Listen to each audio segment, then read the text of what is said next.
I'm trying to, right. Okay, good afternoon, everyone. On behalf of Time to Heal, I want to welcome us specially again to these legal surgeries. This is the third week of these surgeries. We thank everyone who is in the legal department, legal team, for their gracious help.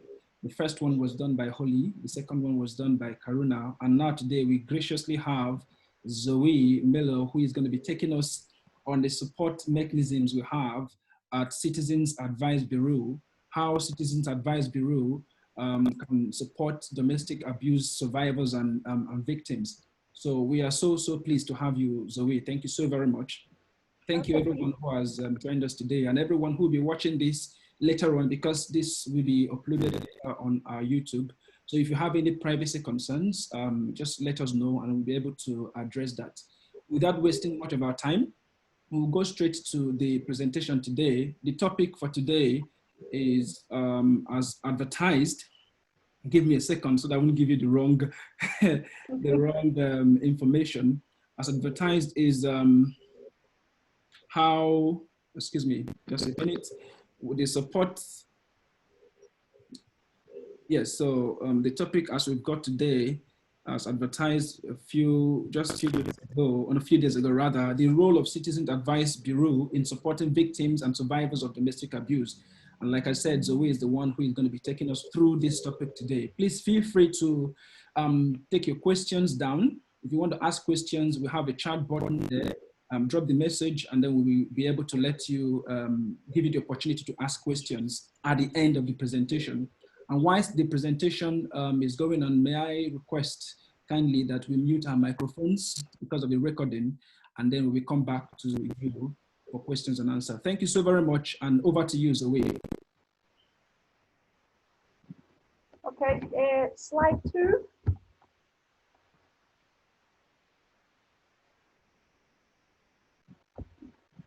Hi everyone, my name is Zoe Mellor and I currently work for the Citizens Advice Bureau as a volunteer advisor.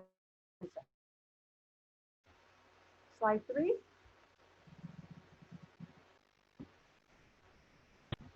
Next slide. I'm here today to discuss what the Citizens Advice Bureau can do to support someone who is trying to escape or has already escaped an abusive relationship. At first, it would be best for me to explain that all for the Citizens Advice Bureau are guided by 12 aims and principles. These aims are to make sure that all clients receive a free, confidential, impartial, independent, accessible, and effective service. This service is also voluntary and community accountable, with staff aiming to empower all their clients to be able to make their own decisions with all the available information, allowing them to come to speak to us about any problem they have. Some of the staff had been trained on domestic violence and how they can help somebody who is either experiencing it or escaping from it. In fact, very recently, the Citizens Advice sent an email out to all members of staff to find out who has not yet had their training and what could be done to improve this service. I would expect that once all the relevant data has been collected, they will try to ensure that all staff have had their training done and further improvements will be made to the service. What this means is that when somebody contacts the Citizens Advice, they should feel safe knowing that all the information they give and the help they ask for will be confidential and no one can access those details.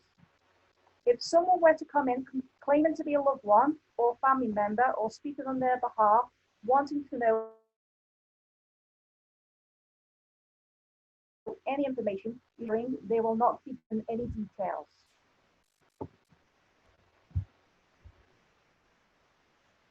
To help clients to access our services more easily, very recently, the HR directors of the CAB have put together in place a strategic framework which will change the way staff advise our clients.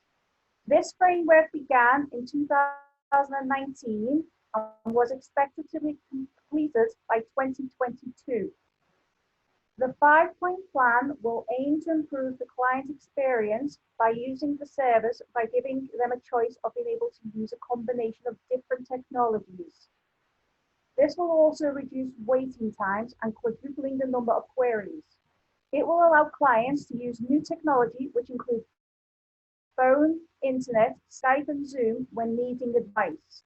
This 5-point plan will change the way advice is given, improve our advocacy service, make use of newer technologies, utilize our funding, and challenge discrimination.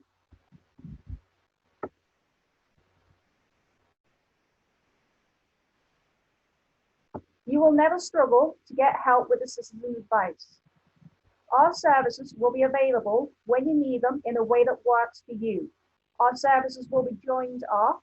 You will be able to access advice quickly, easily through different services and channels without having to repeat yourself.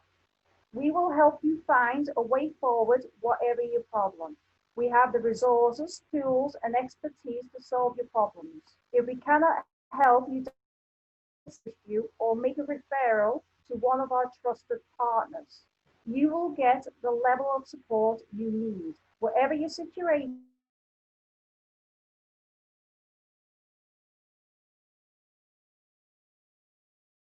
you will know that we will speak up for you. We also advocate for change in government policies and industry practices where they make life harder for you.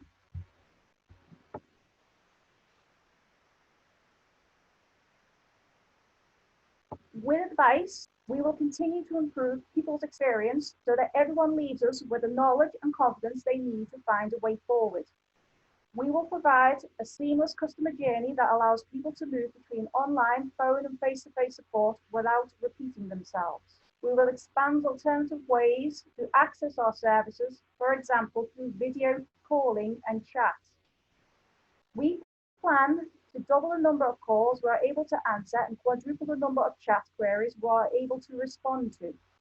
We will set ambitious targets for minimum waiting times for face-to-face appointments, and we will ensure that our services are accessible and relevant to a diverse range of people, including those at greater risk of disadvantage, detriment, or harm. With advocacy, we will be even stronger voice on issues that matter most to the people who need our help. We will continue to tackle the underlying causes of our clients' problems by developing and testing practical solutions alongside advocating for policy change. We will use new channels, formats, tactics to influence policymakers. We will continue to harness one of the key strengths of our service, being able to advocate locally and nationally to achieve change. We will achieve change for everyone, including groups small in number, but experiencing greater disadvantage and detriment to harm. We will use technology to enable a positive experience for everyone and free up resources to meet more demand. We will invest in best-class performance to support a seamless journey, make our services more accessible, and free up advisor time to help more people. We plan to test new ideas, particularly around machine learning, automation, and scale-up innovations at pace if they work for our clients. We will continue to design and develop our products and services based on our users' needs. We will ensure our research includes groups who could be at risk of digital exclusion. We've got the sustainability slides. Thank you. With sustainability, we will underpin our future as a service by ensuring we take a collaborative, proactive, and commercial approach to securing and maintaining funding. We will stay focused on working with existing funders and supporters of our services, whilst exploring new sources of income. We will develop our local and national partnerships to enhance and expand our offer to our clients. We will deliver an even more compelling, high value for money offers to funders and our services. We will make sure that the way we design and cost services take into account the needs of the disadvantaged groups.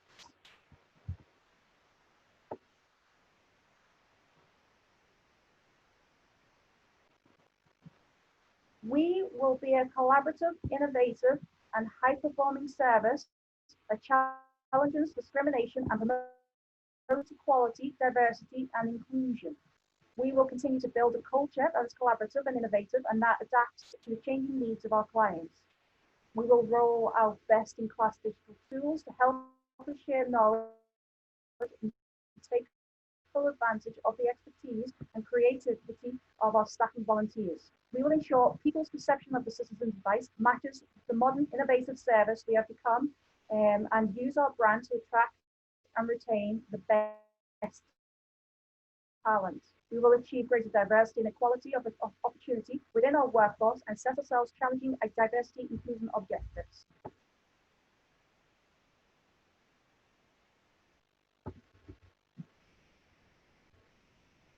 Now, since the coronavirus, a lot of bureaus have had to implement these new services sooner. So not only can clients still come to able to access help despite the offices being closed, they may find that the bureau already is using things like Zoom and Skype for advice.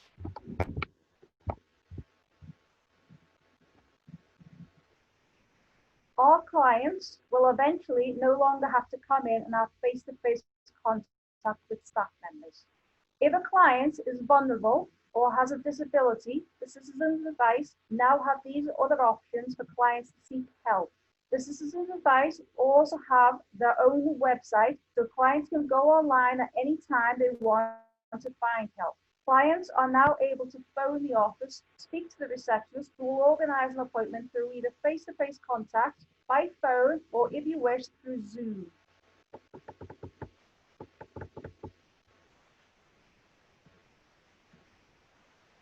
When you're using the Citizens Advice Bureau website, make sure that you click into which area of the UK you are living in first. This is situated in the top left-hand corner of the page. This is because some parts of the UK can be governed by different laws, policies, and even funding. Once you're in the correct page, you will be able to search from the toolbar along the top, the topic that suits your needs. As you can see, that the list of topics cover benefits, work, debt and money, consumer, family, housing, law and rights, discrimination, tax, healthcare, and education. If you go into the Scottish website and click into law and courts, then click into gender,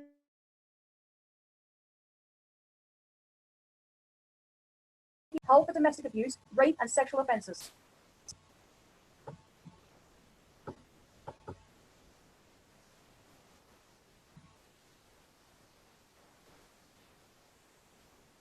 This is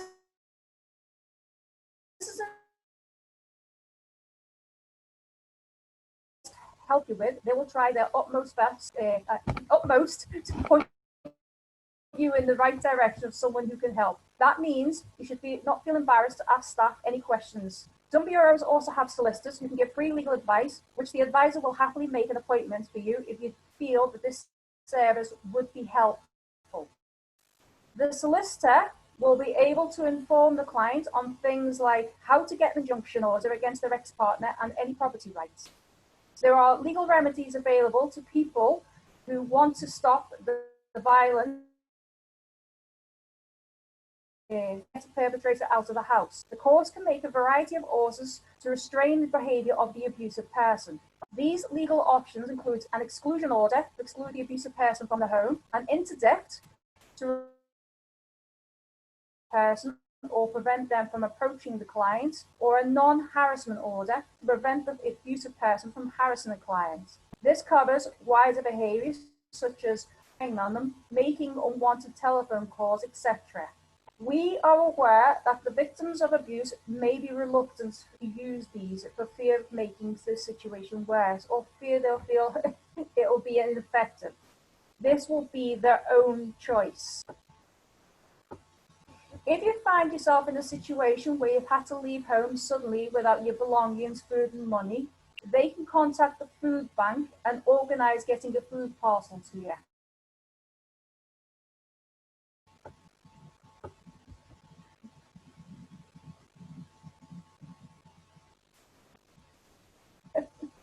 Um, they will be able to contact the housing on your behalf and find shelter, emergency accommodation for you, which will either be a hostel or a bed and breakfast. They can also contact the Women's Refuge to help the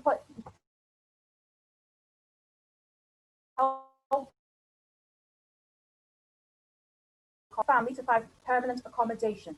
There is emergency accommodation for male victims of domestic abuse. It is less common, but there are some specific organisations which may be able to provide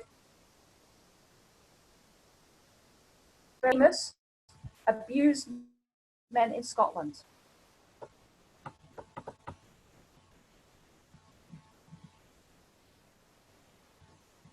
We will tell you what benefits you will be entitled to and check you are already getting the maximum amount you are entitled to already. Even help you fill out any forms, although this could take up to 2 hours and you may need a second appointment for this. We also have knowledge of local grants and loans that are in the area that can help with things like clothes and furniture.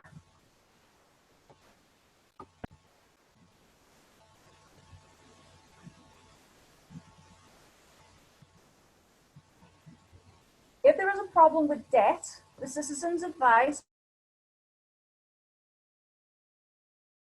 managing scheme, which is a person dedicated to sorting this problem out. You will be given an appointment with this person and they will go through all your bills.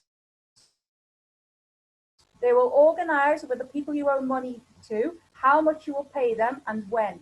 They will also make sure that you have enough money to live on after you've paid these bills. Sometimes they have been able to have clients' debts reduced, and on some occasions they have had debts written off completely.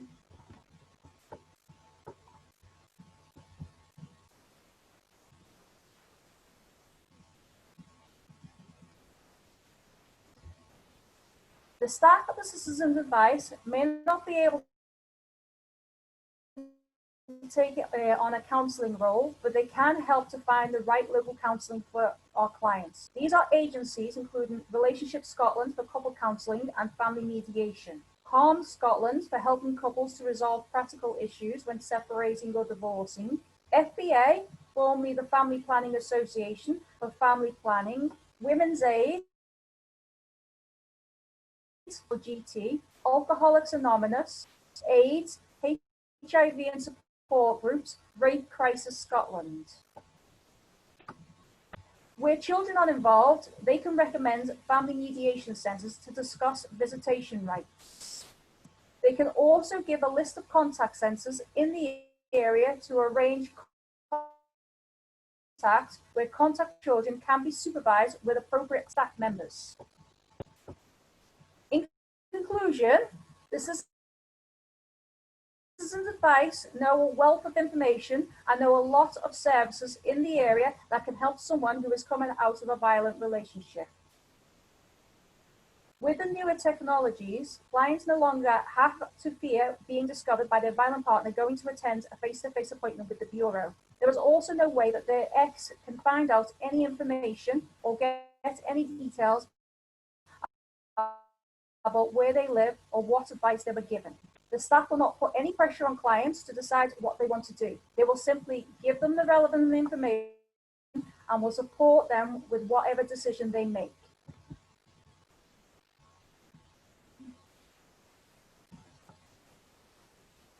Any questions?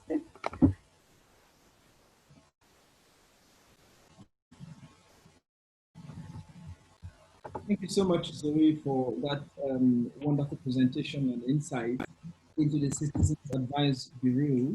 I think I personally have learned a lot. At least I've known what services and what support there are at the Citizens Advice Bureau. I am quite fascinated exactly on the aspect of technology, how you utilize technology to render support to victims and survivors of domestic abuse, especially in this time and age, we know that most people utilize technology a lot. I've got some questions, some feedback, but I will leave the floor open for everyone to ask. If anyone has questions and feedback, comments, please, the floor is open. Let's shoot. I'm sure Zoe is very capable to respond to every question.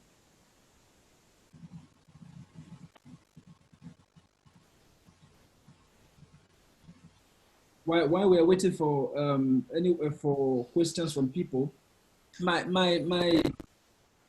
first question comes from the aspect of technology. Like you did mention that technology is one of the aspects of your support. So it's really important because that's most of, especially for children and for people who are IT.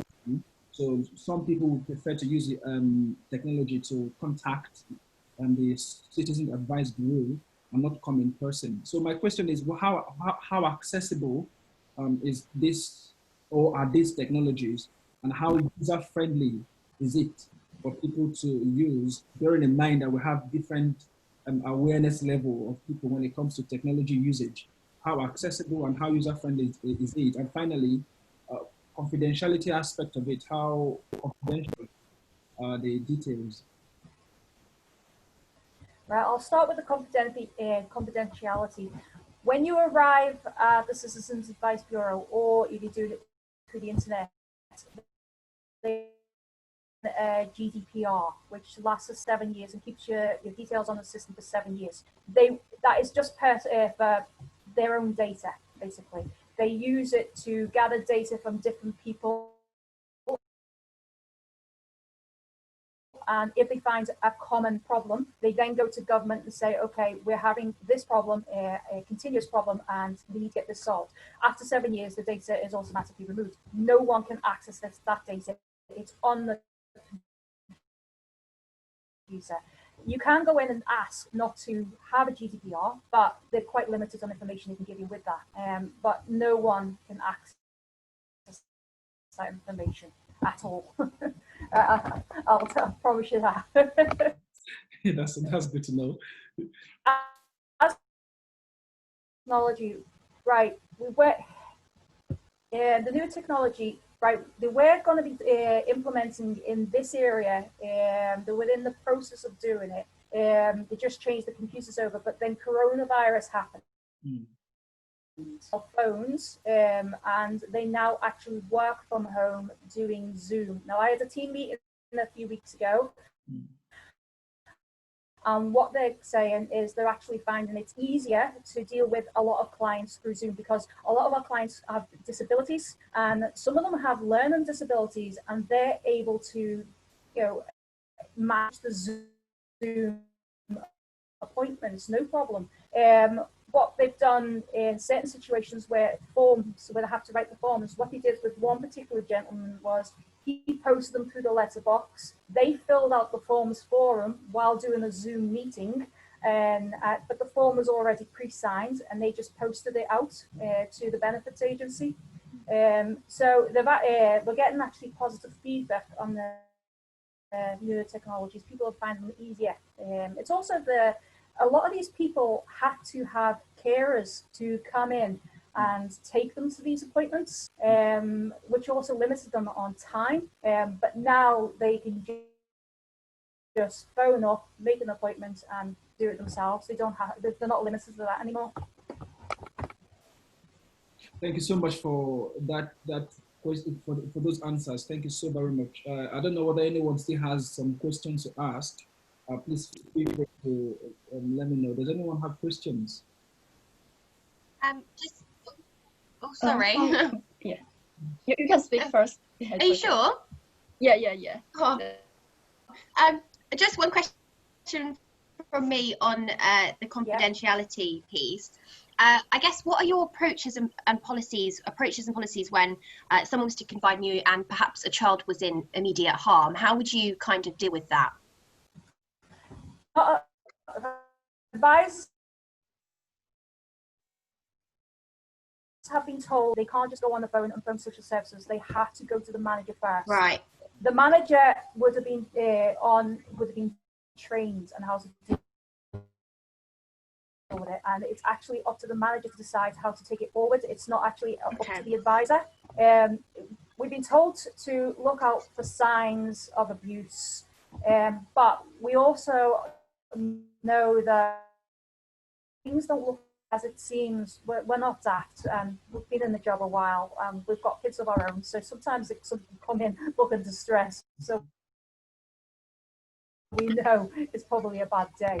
But if there is a real threat of child abuse, then I think the manager would, in fact, I know the manager would get authorities involved. But it depends on the situation. It wouldn't, you know, somebody comes in who's suffering from domestic abuse, and you know, it's a case of there is immediate danger to the child of sexual abuse, or there's immediate danger to life to the child. You know, we would have to take all that into consideration, go to the manager, and the manager will decide what to do. Okay, cool. All right, thank you.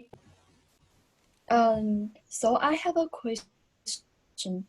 It's about someone mentioned about Mellor groups. So I'm curious about these groups.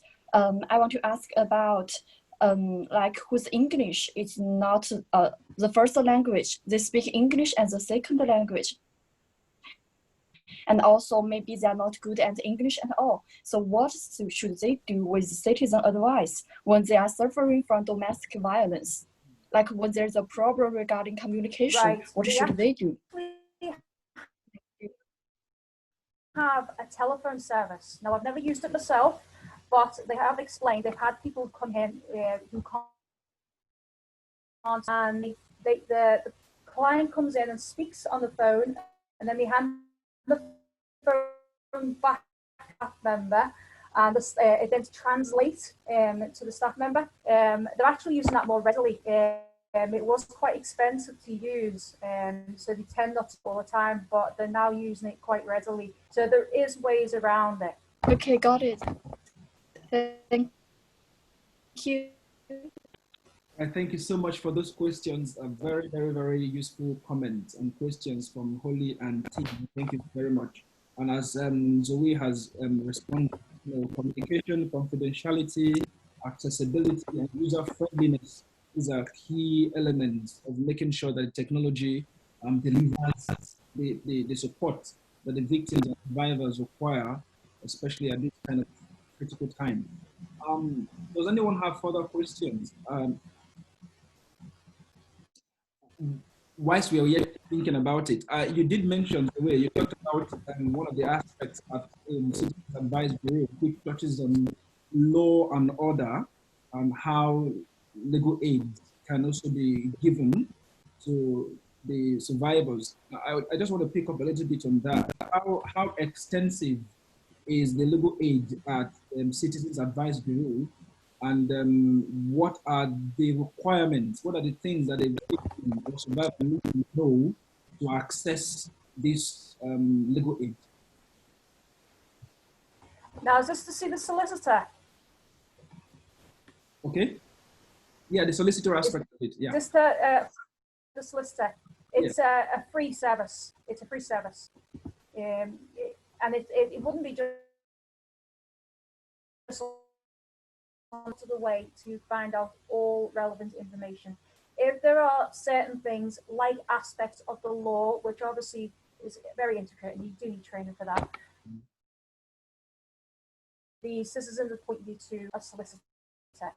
Okay. I would check with the Bureau first to make sure they have a solicitor. I know ours do, and it's a one appointment and it's free legal advice. That's very good. That's very good to know. Thank you very much. It's good to know that they could access free legal aid and a solicitor available with the requisite expertise. So what happens, particularly about the solicitor aspect, what happens if we do not have the required, we do not have the solicitor with the requisite expertise? Does the Citizen Advice Bureau just hand off the person, or they can redirect the person to somewhere where they can get the help? And what will be the nature of help? Will the person have to pay? I don't know if I'm making sense. Right. If the client won't just be sent to a solicitor. The client will be told, right, this is all the relevant information. We can't give you too many details because there's aspects of the law that we don't know anything about. We would advise you to speak to one of our solicitors. It's up to you, or you can go to a solicitor yourself. It's, you know, it's not, they're not pushed at all. No one's ever pressurized into doing anything with the citizen advice. It's just advisory. Thank you so much for that. Thank you. That's really very helpful. Any further comments or feedback, questions from the audience? Okay. Whilst we are thinking, it seems like Zoe did a very perfect job for everyone not to have any question. It means everyone understood. So I have one more question or two more. You talked about the refuge for women and children. That's really quite interesting because it touches one of the aspects of the things that we are looking at Time to Heal. The organization is looking at how we can support people who need emergency shelter. We're still looking at the possibility and then finalizing the thing. So tell us more about the refuge and what do survivors and victims need to do? What do they have to do to access this refuge at Citizens Advisory? You kind of broke up there. You'll have to repeat that. You want to know about the women's refuge? With what we do is, if somebody wants to walk in off the street, there are options. We will go through them with them. We will contact the housing for them and have them put in an emergency hostel or bed and breakfast, or we can contact the women's refuge for them. The women's refuge have hostels up and down the country. They'll pick you up and they will take you to this hostel. It's a secret place. I actually know somebody who's actually been to one of these places, and you're told not to tell anybody where the address is. You live there. What I could tell from my friends who actually was in there, she did actually have problems with her ex actually finding out where she was, and they actually gave her an option of moving out of the area to another hostel. So she was actually told, you don't have to stay in that hostel. We'll give you the option here of moving out and transferring it to another country, another hostel across the country. Now, my friends went from one hostel to another. Now, the one hostel that she went to was like, it was more like a bed sit, but now she was telling me it was the and it was basically a self-contained flat. They actually acquired a block of flats. So each client that went into the hostel actually had their own kitchen, bedroom, and living room. I'm not saying that's the same with every single hostel. I'm just saying the one in Aberdeen, this is what happened with the one in Aberdeen, whatever. Yeah. So, yeah. Thank you. Just to pick up again, and how long can they stay? Could I? In the refuge? Okay, I think Camilla is about. Yes. Could I just ask a question? It's to do with, because you've covered like culture and somebody's language, not English not being the first language. What about like immigration and asylum seekers? If there's abuse in there, how do they go about getting help, or how do you help them to get on their way so that they feel empowered and confident? Immigration has always been a tricky one with the Citizens Advice Bureau, not just with domestic violence. It's we can't answer too many questions on immigration, but what I can tell you is we would not be throwing in any body up and saying somebody's here illegally. We'd find out your immigration status, because from what I can gather, if you've been given leave to remain and then in a domestic violence situation, you could still get leave to remain anyway. So that wouldn't be affected. What we can do is point you to the immigration office, and they can give you information. What I do know is that where immigration is concerned, it affects your rights, it affects your benefits, it affects your housing status. It's a bit of a minefield, and that's why we're not allowed to answer too many questions on it, because we don't know. Thank you. And thanks for your presentation. It's very good. Thank you. I agree with you on that. That is the presentation is very, very good. Thank you very much. And thank you for answering those questions. Any further comments or feedback? We still got some time left with us to receive comments, feedback, or questions.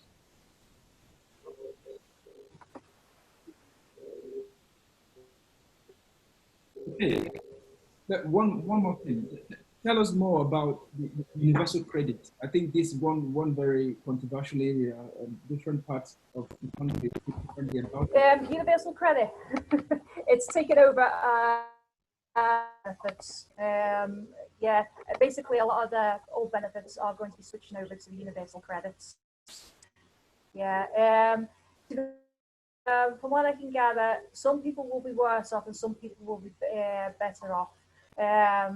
Although I don't know many people who will be better off. But so what the Business Advice Bureau tends to do is they tend to go through your current benefits, and if they think you'd be worse off transferring to the new universal credits, they will do their utmost to keep you on the old benefits. They won't just switch you over.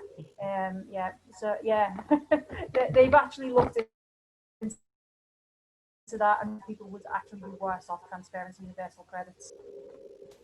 That's good. That's good to know. Thank you very much. It's very important that you clarified that aspect. And yes, so just one more generic question from me. What is your appointment nature? What do people have to wait a long time to get appointment with you, or do you have any special arrangements for victims and survivors of domestic abuse, especially going to the nature of their cases? What is the appointment situation at Citizen Advice Bureau? It depends on the bureau and how busy they are, but basically if you're phoning up now and using the technology, you won't have to wait very long. There's not a long waiting list. I mean, yeah, you phone up, explain the situation, and you'll get an appointment within the next couple of days. Like I said, it depends on the situation.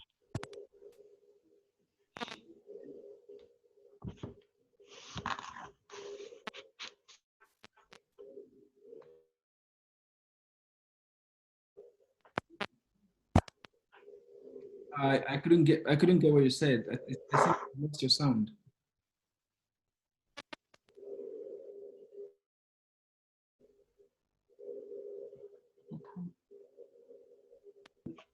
Can we hear? I can't hear. Yeah.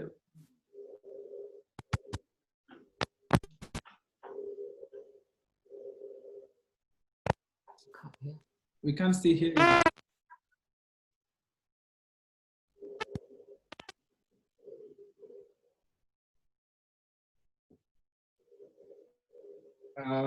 I think we're still short of sound.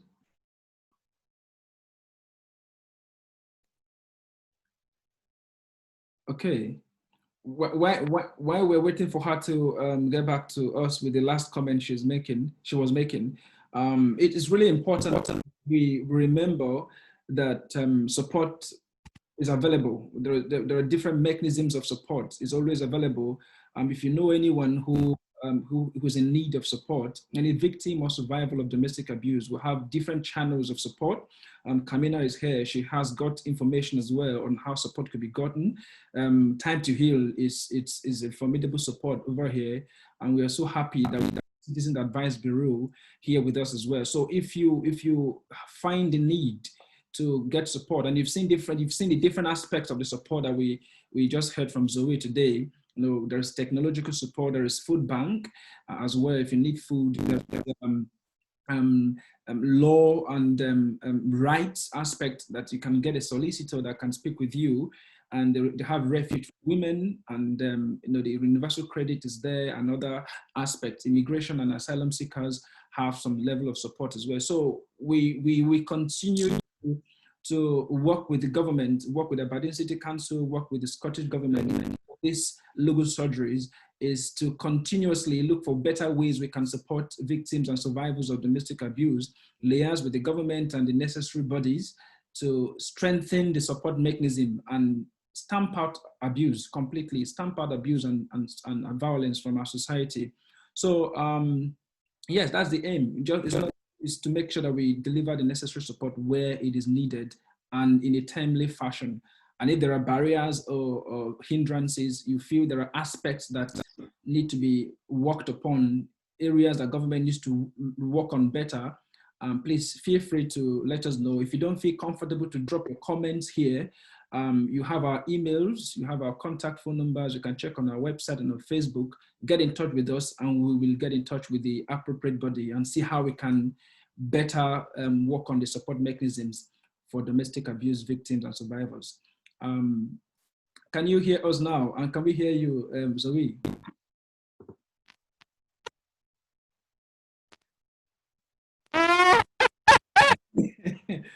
All right, I think we're still struggling to hear you, but it's fine. Does anybody have any comments, any feedback to give to us? Why is Zoe coming the last few comments for the day? Can you hear me now? Absolutely, yes. Right.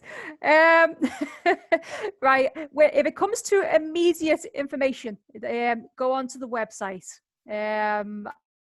I've got on one of the slides, it actually gives the website address. In Scotland, I believe it's in law, and it'll give you, if you go into domestic abuse, it'll actually give you a load of information how to get help.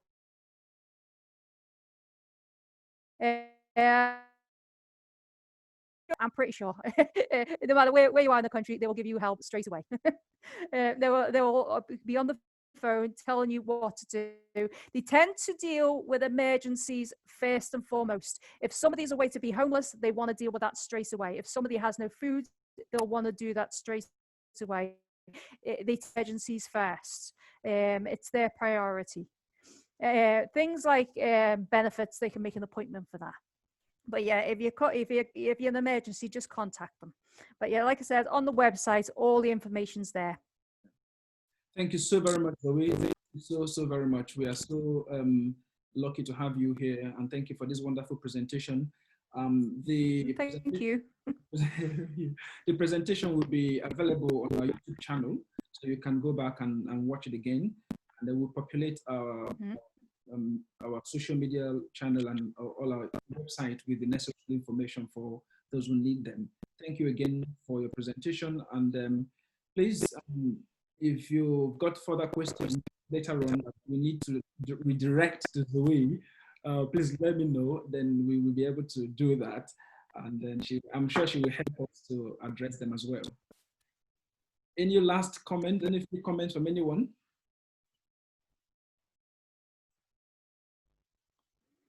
All right, just to let us know that it seems that we've finished right on time, and we'll have lots of time today.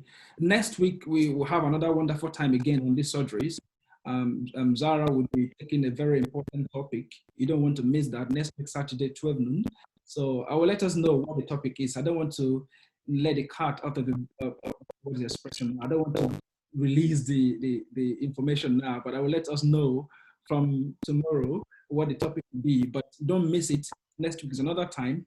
And again, if there are aspects of domestic abuse and legal support that you want us to discuss, any topic that is very crucial and very that you like, that you want us to address and discuss, feel free to let us know, and we will incorporate the topic in our discussion.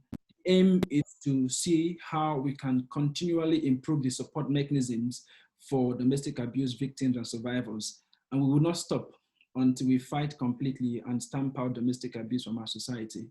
So on behalf of Time to Heal, thank you so very much for your time. Thank you, Zoe. Thank you, Holly. Thank you, Tin. Thank you, Mina. Thank you, Karen. Thank you, Caroline. Thank you, everyone who has joined us thus far, and everyone who will be joining us subsequently as well. If there are no further questions or feedback, that may be the end for today of this surgeries. Okay, bye. Thank you so much, everyone. Bye. Thanks. Bye-bye. Bye. Thank you. Bye. Yeah.